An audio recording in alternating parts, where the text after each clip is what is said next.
Welcome back to the channel, everybody. Let's get after it. Boy, that was great. This game rocks. Thanks. After all, you guys are the buyers I gotta please. Well, I think we got a winner here.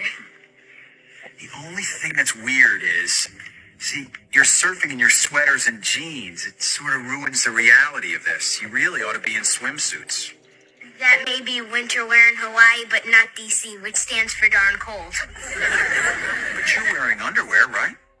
I mean, boxers are just like jams. That might work. What do you think? I'd rather not. Yeah, I'm more comfortable like this. I gotcha. You know, I have other friends who were a little nervous at first, but, you know, after they played for a while, they really loosened up. I'll show you some pictures. See? This is Melissa. She's your age, and the first time she came here, she was nervous too. But she got comfortable and started getting into it, and before you knew it, she was surfing with her shirt off. I thought you said that we were the first to try this game. Oh, you are? For this version. I've had to redo it several times, you know, to get the bugs out. I haven't let anybody try this version. Come on, who wants to catch a wave?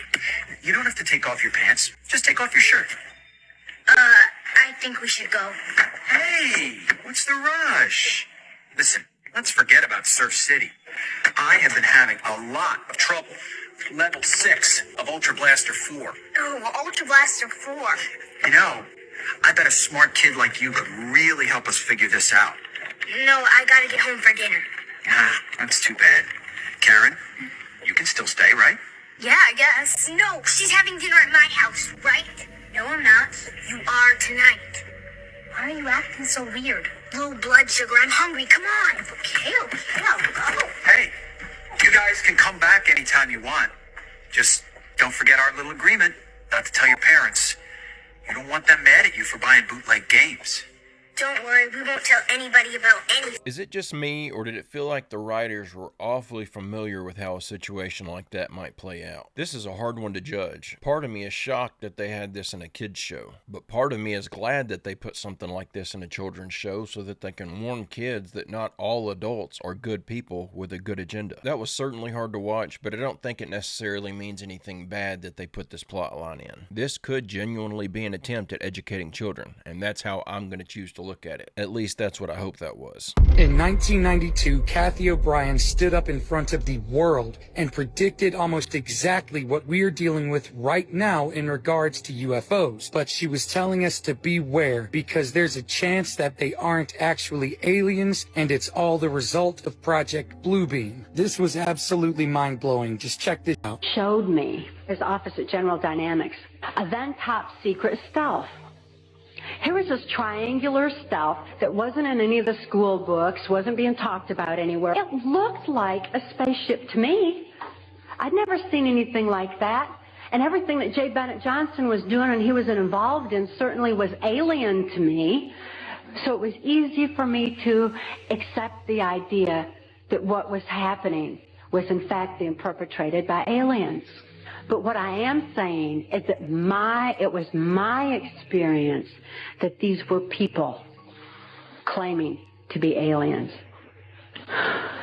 If there's a reality out there pertaining to any alien influence, we need to sort out the government misinformation and disinformation and mind manipulation techniques that they're using. I know for a fact that the plan is to make all of us feel totally helpless, that what's happening is beyond our realm to affect because we've been taken over by aliens, that our Independence Day is dawning. I'm not usually big into predictions, but this feels like it's exactly what's going on. And I'm still not convinced that any of the UFOs we've seen are actually aliens. The government has been backwards engineering these things for so long, it could be that we used to get visited by aliens, but they've lost interest in us for some reason and stopped coming here. And all of the activity that we're seeing now is just the government flying around in black budget crafts. Things they backwards engineered or built with technology they were gifted by aliens, who have since lost interest in us and stopped coming here to run their abduction experiments. This is just an idea that popped in my head, and I'm not even saying this is what I believe. I'm just throwing a new idea out there. Hey, don't forget to click like and subscribe if you haven't already, and check out my merch store at barry-stepp.com. Don't want to be the one to say I told you so, but I told you so. Y'all remember a few months ago when we were on this app and we were telling you that in fact FEMA was not giving any financial aid to the people in Western North Carolina and East Tennessee? But you guys kept saying we were spreading misinformation. That's how I got my account bananaed the first time. And then a report comes out a couple of weeks ago that in fact the $100 million that they said that they supposedly gave them, nobody in East Tennessee or Western North Carolina saw any of that funding. You remember that? Remember that? And then Doge drops a report yesterday backing up what we've been saying yet again. That FEMA just sent a hotel in New York City $59 million for illegal migrants. And then it comes out that the people who own the hotel in New York City is Pakistan. And then it comes out even more that New York City has a contract with Pakistan for $200 million for these illegal migrants. And that $100 million has already been fulfilled. And now they're sending another $59 million? So yet again, FEMA, show me the proof where you're not corrupt. Show me the proof that you're in fact not funneling money for the government. I'll wait, because the receipts are stacking up and they're not looking too highly in your favor. It's kind of like it's saying that you're the ones that are spreading misinformation and you're the ones that are lying, not us. I just can't believe all the stuff that's coming out surrounding this. I've seen videos of them showing the apartments that these illegals are staying in. They're staying rent-free in an apartment that's fully furnished and all of their utilities are being paid for over 2 years. And these apartments are nicer than most of the homes in my neighborhood. We have people freezing literally to death in the mountains of North Carolina. People who paid into the tax system, who were just getting shafted for months. And now, with this new administration, they've closed over 80% of the open help tickets for FEMA in North Carolina. There's no reason this couldn't have been done months ago before all this snow moved in. I'm just glad to see that this stuff is finally coming to light and the people in North Carolina are finally getting some help. We thought they understood. They even issued a biosensor challenge months ago, so we were totally caught off guard. We didn't understand why they lied about biosensors and electronic warfare. Cleanse the laser sight off your body by swallowing a pill. So, here on the channel, we're like, and you're going to cleanse constantly because you're breathing it, you're eating it, plus other bodies are emitting it with transfection by electroporation. It's not shedding. I'm sorry. Those are body area networks they don't want you to know about. So the real mitigation for electronic warfare, some people have used things for many years. They're finding some of them don't work anymore. Yeah, molecular communication. You know why? If you don't want to know Moore's circle math and how the different high altitude platforms and drones and SAGE radar, ground radar systems shake your body and your water cells, and then use the nano just to bounce electrical signals of your own biology, bioelectricity, and then read those signals to a machine external to your body. Electronic and electromagnetic warfare. Is Lockheed broke? No? Okay. Does your cell phone work? Yeah? Okay. You're connected to the cloud since 1995 for Department of Homeland Security Biological Security. We route computer networking and data directly through human skin and bone for cyber biosecurity. These are jobs that you didn't want to talk about and you're still lying. People here on this channel, they didn't come in and listen to me and become a parrot like they just did with Maria Z. I fought with whether or not to put this in here because it takes a minute to even realize what she's talking about, but it made me think of something. There seems to be a push against the scientific community right now to throw away this concept of gravity and replace it with the concept of electromagnetism. Now keep in mind, this is just an idea that popped into my head. But what if gravity is a great deception? What if they've been lying to us about gravity all this time so that they could keep us from discovering the truth about electromagnetism? Because if we all knew about our body's electromagnetic field and the impact that some of these electronics have on it, we would all be throwing a fit about some of these technology installations and forcing some change. Maybe that's been the cause of the great deception, to allow them to advance in technologies that impact our electromagnetic field without getting any public pushback. We have seen an unprecedented move, as we mentioned multiple times today, and it's talked about all the time in the media, where since 2017 we've seen people like you who have quote unquote walked out of the government and started to discuss this stuff. And recently we had in 2023, David Grush came out and gave testimony of things that he was able to uncover through research that not necessarily he was standing in front of. In some cases he was. But like he wasn't there in 1933. Right, correct. Right, yeah, you talked the magenta, yeah. Yes, correct. So he then may have had access to certain things and seen certain things, but he has there's like this Grush group of, 43 whistleblowers or whatever that supposedly are attached to him that are slowly coming out. And now we've had this guy, Jake Barber, come out. Jesse Michaels, friend of the show, and your friend as well, did a great sit down with him where he went through this whole thing for, I think, like 3 hours, running through his story, where it got interesting because here you had essentially like a pilot who worked within special operations pilot who worked within the Air Force and then worked for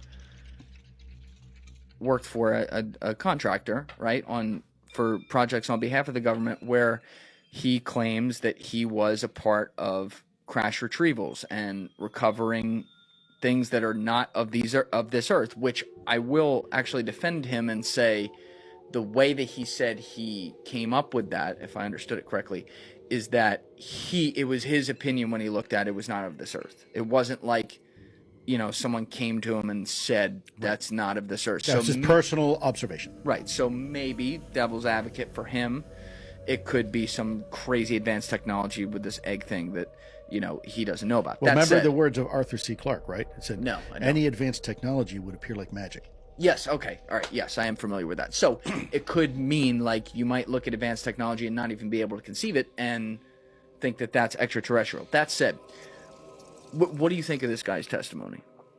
Well, I don't know. I never met him. I can tell you that some of the special operators who I do know personally have worked with him. I am personally on the fence about every single government whistleblower that's come out. None of these guys have really said anything groundbreaking. At best, they keep saying the same stuff over and over. That we have secret government programs that retrieve crashed alien crafts and backwards engineers them. If any of them actually had something groundbreaking to say, they would probably end up just like the Boeing whistleblower. A mysterious self-inflicted ending with a bunch of details that don't add up. The simple fact that none of these UFO whistleblowers have mysteriously come up is a pretty big indication that they're either government plants or the government just simply isn't worried about whatever it is that they're out there talking about. Either that or the government found the best possible way to cast doubt on their stories. Just let them talk freely with no pushback. It's aliens. Dr. Greer and Luis Elizondo are at each other's throats. You can't believe them both. You gotta pick. They're both calling each other liars in the field of UFO disclosure. Now, a lot of people in the comments are saying Luis Elizondo is pumping fear into the public. He's telling us that these extraterrestrials are not all good. But if you go back to the UFO hearing, you'll see David Grush said, the whistleblower, said that these extraterrestrials aren't all good. And that goes all the way back to 1987 when John Lear came out and said these aliens aren't all good. Us that the idea of benevolent aliens from outer space are going to help us out. Unfortunately, they're not so benevolent. You got to think that Dr. Greer is standing on his own 2 feet a little bit here. Like, if you're going against all the whistleblowers are saying these things are not all good, and you have John Lear, who was attached to the finding of Area 51, and Bob Lazar. John Lear said these aliens were not all good. So what do you guys think about just standing alone with Dr. Greer when you have all these other people that have a different idea of what's really going on? I know of multiple colleagues of mine that got physically injured. What I personally witnessed myself and my wife was very disturbing. This is one of the biggest reasons I can't get behind Stephen Greer. Besides the fact that he seems to always have the need to refute anything that anyone else says. He's almost like a politician or an academic. He acts like an idea is only good if he's the one that proposed it. Clearly, I don't know if he's really a grifter or not. I only have my gut to go off of until someone comes out with some actual physical evidence of these things. But when you're standing alone with an idea, and all of these whistleblowers who can prove their professional background, and these are people with reputations opinions that are being put on the line. When every one of them says you're wrong, maybe you need to reconsider your position. It could be, though, that they're the controlled opposition and Greer has it right. There's just no way for us to know until the government stops lying to us about what's really going on, and that's not going to happen anytime soon. Lost my to a female extraterrestrial. You are about to hear the unbelievable story of the man who made with an alien. When I was 17, I lost my to a female extraterrestrial. So, how did it all begin? And because it happened so many times, did they have a baby? Well, this out-of-the-world love story begins when David was just 8 years old. He was playing in the fields near their house when he suddenly felt tired. So he sat under a tree to take a rest, and as he was staring blankly into the wide fields, he heard a creepy voice scream, "David! Behind you!" Confused, the young boy slowly turned his head to his back. And there he saw a little hairy guy with large glowing eyes coming straight towards him. He had no idea what it was. But as the creature walked towards him, he thought, "Boogeyman?" But it wasn't. And for a child, David wasn't scared at all. He just didn't know what to think of it. But one day he got so terrified seeing another creature that looked like a giant insect. Like a praying mantis. And soon David grew up getting used to his strange friends visiting him. They watched him sleep, played with him, and sometimes they would take him with them. And when he turned 17, according to him, the craziest thing happened. He was walking through the woods when this alien woman came up and him. "David, with me." And it would happen again and again and again. David gave his girlfriend a beautiful name, Crescent. He said their relationship, though very strange, was warm and friendly. And even when David had to move hundreds of miles away from his old home, his girlfriend, Crescent, would still visit him. "Hello, my love."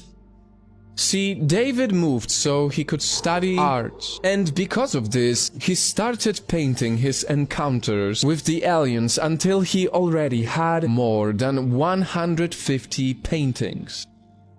David and Crescent's unconventional relationship continued for the next 50 years. So, going back to our abstract question, because they made so many times, did they have a baby? They did. Not just one baby. Hundreds of them, apparently, according to David. David and Crescent had a clan of hybrid alien-human babies. Although he didn't mention a thing about them, how were they, or where are they? And let's be honest for a moment. This story is not real. He's just talking crazy stuff. But the reason why I decided to share it with you is to show you how art and human imagination have no limits. His paintings apparently made him more credible. But truth is, whether you believe David's story or not, the man actually doesn't care. In his head, he is a man who has made with an alien. I couldn't believe this when I came across it. The painter's name is David Huggins, and he's so adamant that this actually took place that someone actually made a documentary about this. It's called Love and Saucers. I just wanted to add this in here to bring a little bit more attention to it. Whether it's true or not is another thing. This is probably one of, if not the single most wildest claim I've ever heard in regards to someone having an interaction with an alien. But the guy seems to really believe what he's selling. Either that or he's just an old man trying to sell his paintings and thought a good backstory would help stir up some more interest. I don't believe this for a second, but I thought all you would find it fun like I did. Well, y'all, this is not very comforting if you love Girl Scout cookies like I do. Especially during this time of year when they're being sold walking into Walmart or Lowe's or wherever. Every single time I buy a box nearly. Reportedly though, toxic substances that are said to be linked to both autism and cancer and other illnesses are said to be present at very dangerous levels in not just some Girl Scout cookies, but all of them, 100% of them. This is according to a study that was recently conducted, and I don't like this at all. So research reportedly shows that every sample of cookie that was tested contained glyphosate, which is the active ingredient in the weed eater called Roundup. Yeah, and they also contained heavy metals such as lead and arsenic. Research then shows that exposure to this herbicide during pregnancy and/or lactation can increase the risk of autism in children. Furthermore, the metals have been linked to a range of health issues, including the horrible C word, cancer. Reportedly, researchers tested all cookies for the presence of 5 metals that can be detrimental to human health, and those reportedly included aluminum, arsenic, cadmium, lead, and mercury. It was said that 88% of the samples of cookies contained all 5 metals, and nearly 80% tested positive for levels of cadmium that exceeds limits that were set by the Environmental Protection Agency. Then 96% of the cookies reportedly tested positive for lead, and according to the FDA, there is no safe exposure to lead. Yet they contained it. The investigation was reportedly published by GMOscience.org, which is a nonprofit organization that seeks to educate people about the impacts of genetically modified organisms. Testing was commissioned by GMO Science, consumer groups, and Moms Across America, which is an advocacy group that raises awareness about toxins in foods. The researchers were said to have tasted every possible cookie flavor using 25 samples from California, Iowa, and Louisiana. Reportedly, a spokesperson from Girl Scouts told Daily Mail that the health and safety of their customers is their top priority. They said that all of their cookies are produced by their trusted and licensed bakers who are said to be leaders in their industry and who adhere to rigorous food safety standards set by the FDA and other authorities. They said that when you buy their cookies, proceeds stay local, and that every purchase of them supports local troops in your area. But what they didn't say is anything about these supposed toxins or chemicals. So it sounds like to me they didn't get directly to the point about these cookies allegedly having these toxins and ingredients, but instead they just kind of beat around the bush. Just my thoughts. Now y'all listen, I love the Girl Scouts and I fully support them, but in my opinion, this is a bit serious. I'm not at all knocking on this organization, I'm simply raising awareness about this study that was conducted. So please do not come at me as though I'm speaking negatively about that organization, because I'm absolutely not. They might not have known about this. It is a wonderful organization that really helps young girls. But this is just something to consider, especially this time of year when these cookies are on sale. And yes, I was just as shocked as you probably are. I was really crossing my fingers that this was an old story that I was just stumbling upon. But apparently, the address to the public from the organization to try to do damage control is just from 5 days ago. The actual report they're talking about looks like it came out just 6 days ago. And the attempt to sweep this under the rug and not address it is what's going to end up costing them. Instead of saying, we weren't aware of this and we're going to investigate, they're saying that their bakers have assured them that the product is safe to eat. Well, of course they're going to say that. They want to keep selling cookies. This is really bad. If they aren't even going to try to address this and see if there's actually a problem, all their talk about the safety and health of their customers being a top priority goes right out the window. Actions speak louder than words. They need to test this stuff and do recalls if needed. I think the way they choose to handle this might mean the difference between a healthier Girl Scout cookie in the future and no Girl Scout cookies in the future. If their game plan is to do the whole there's nothing to see here bit, it's going to cause them to lose public trust. That's not good for a company that's selling food items. But guys and gals, I'm going to go ahead and end the video right there. I hope you enjoyed these clips we watched together today. I'll be back tomorrow with another video. I hope you come back to join me. Don't forget to leave a like and subscribe if you haven't already, and check out my merch store over at berry-stepp.com. And don't forget to leave a photo of your merch over in the Discord to get your photo in a video. But with all that out of the way, I hope everyone has a great, safe, fantastic rest of your day, and I will see you all tomorrow.